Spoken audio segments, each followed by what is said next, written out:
এতদিনের সংগ্রাম চলছে। আমি এখানে সমস্ত যারা বরানগরবাসী যতদূর আমার এই বক্তব্য যাচ্ছে তাদের সবাইকে নমস্কার জানাই। দেখুন, বৃষ্টি এসে গেছে, বেশি কথা বলবো না, দু চার কথাই বলতে চাই। আপনারা জানেন যে রাজ্যে কি অবস্থা, চারিদিকে নারী সুরক্ষা তলানিতে ঠেকেছে।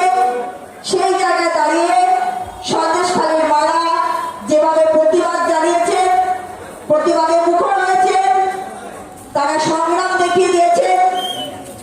আমাদের মাননীয়া সেখানে পা পর্যন্ত রাখেননি। আমাদের তার বিরুদ্ধে গিয়ে লড়াইটা করতে হবে। এই আসরিক শক্তিকে বধ করতে আমরা জানি নারীরাই একমাত্র পারে। তাই নারীদের সুরক্ষায়, নারীদের স্বার্থে এইবার দ্বন্দ্ব